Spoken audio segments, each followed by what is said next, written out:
You're not in a movie. There's no shadowy figure in a trench coat. No briefcase slid across a table in a dark parking garage. No one whispers your name and says, "We've been watching you." You fill out a form online. That's it. That's how it starts. A recruiter link buried 3 levels deep in a defense contracting website. A job posting that calls itself Security Consultation and Risk Management. The company name means nothing. The address is a P.O. box in Reston, Virginia. You apply, you wait, and then your phone rings. The interview room is white, fluorescent lighting, no windows, a table, 2 chairs, a glass of water they never refill. The man across from you is wearing a blazer. He doesn't introduce himself, doesn't offer a handshake. He just opens a folder, your folder, and starts reading. Not your resume, not your service record, your sister's address, your mother's mortgage, the credit card debt you haven't told anyone about, the name of the girl you dated in 2019 who you're still not completely over. This is the background check. And it isn't looking for a clean record. It's looking for leverage. They already know what you've done. What they want to know is what you're afraid of losing, what you'd do to protect it, who you'd sacrifice to keep it safe. The questions that follow are strange. Not can you fire a weapon, or have you served under hostile conditions. Instead, tell me about a time you kept a secret that hurt someone, or describe a moral compromise you made and how you justified it afterward. You answer carefully. They write nothing down. Then the folder closes. The man stands. The interview is over. 2 days later, a contract arrives. 40 pages. Dense legal language that obscures more than it reveals. The company doesn't have a logo. The terms include a non-disclosure clause that covers, and this is a direct quote, all present, future, and retroactive operational knowledge. You sign it. You don't fully understand what you've signed. That's not an accident. You just handed yourself to a ghost corporation, a company that exists on paper, runs on black budgets, and answers to no one you'll ever meet. But passing the interview is the easy part, because level 2 is designed to break you into pieces. On the first day of training, they take your phone and put it in a metal box. Then they crush the box with a hydraulic press while you watch. You don't have a name anymore. You have a number, Delta 7,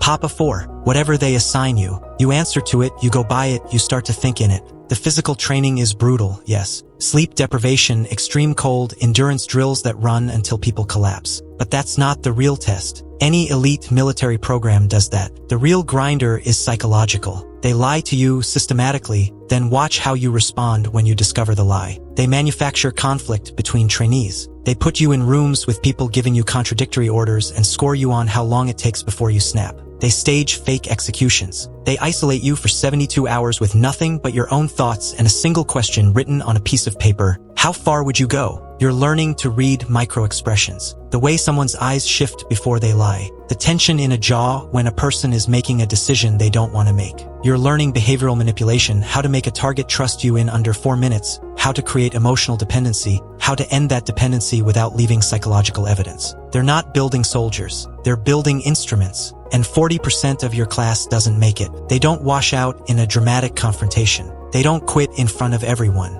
They just aren't there one morning. Bunk empty, locker cleared, like they never existed. No explanation is given, and you learn quickly that asking is its own kind of failure. You stop asking. You graduate. The ceremony is one sentence spoken by a man you've never seen before. You are now an asset. If you survive the grinder, you get your first contract. But nothing prepares you for pulling the trigger in level 3.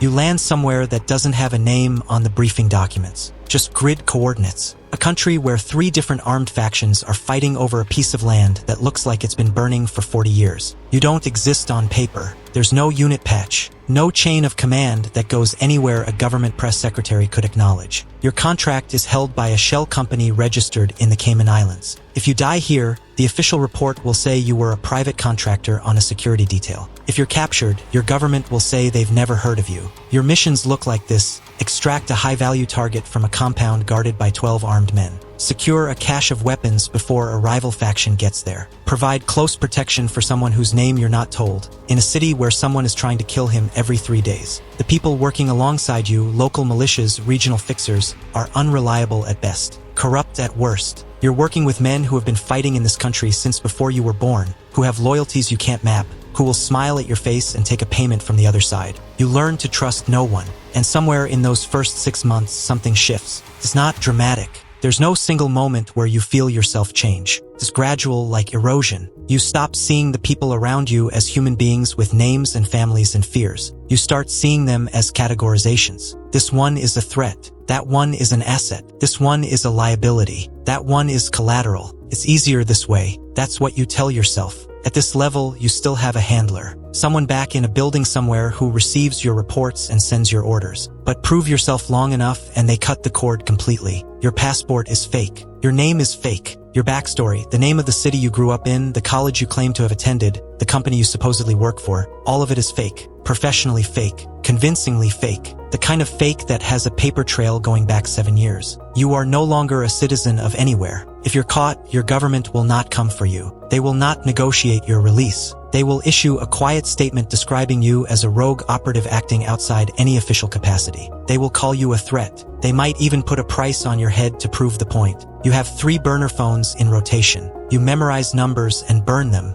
You communicate in layered codes that change weekly. You never sleep in the same place twice in the same city. And once a month, if the timing is right, you go home. You sit at the dinner table with your family. Your mother asks how work is going. You say fine. Your brother passes the bread. The dog sits at your feet. It's completely ordinary. It's the most terrifying hour of your month. Because in the bathroom, there's a loaded Glock behind the toilet tank. And a burner phone you turned off 3 minutes before you walked through the door. And somewhere outside, maybe, there is a car you don't recognize that was there last Tuesday too. You can't turn it off. You sit with your back to the wall at restaurants. You clock every exit when you walk into a room. A stranger makes eye contact for a half second too long and your hands start moving before your brain catches up. This is called hypervigilance. Professionally, it's an asset. Personally, it's destroying you, but you don't have time to think about that. Because ghosts are sent to do the things the living refuse to do. The operations don't have names you'll ever say out loud. You are assigned to what the briefings call deniable Tier 1 actions. What that means, translated from the bureaucratic language: sabotage, assassination, regime destabilization. The kind of work that shifts the outcome of elections, collapses economies, removes leaders that certain powerful people have decided are inconvenient. You work alongside people who are extraordinary in the worst way. Former special forces from 6 different countries. People who have done things in places that will never appear in any history book. The most elite, most dangerous, most morally flexible human beings on Earth. And sometimes the intelligence is wrong. That's the sentence that stays with you. The one that wakes you up at 3 a.m. 5 years from now. The intelligence is wrong and you hit the wrong building, and the people inside were not who the briefing said they were. And you know this within 4 minutes of entering. And the order that comes through your earpiece anyway is, complete the mission. Sanitize the site. Walk away. You walk away. The weight of it doesn't hit you immediately. That's not how this works. It builds slowly like sediment. Layer after layer, operation after operation, wrong building after wrong building. Until one day you realize you're carrying something that doesn't have a name and can't be put down. Eventually, your trigger finger gets too slow. That's when they pull you back and put you in charge of the chaos. You don't kick down doors anymore. You decide who does. You're in a command position now, coordinating operations across multiple theaters, managing teams of operators who are exactly what you were 5 years ago, capable, ruthless, and young enough to still believe the intelligence is reliable. You know better. You make the call anyway. The hardest part isn't the tactical decisions. It isn't the bad intel or the volatile zones or the fact that everything you're coordinating could ignite a regional conflict if one variable shifts wrong. The hardest part is when someone doesn't come back. Because when an operator dies under your command, you don't get to mourn. You get to work.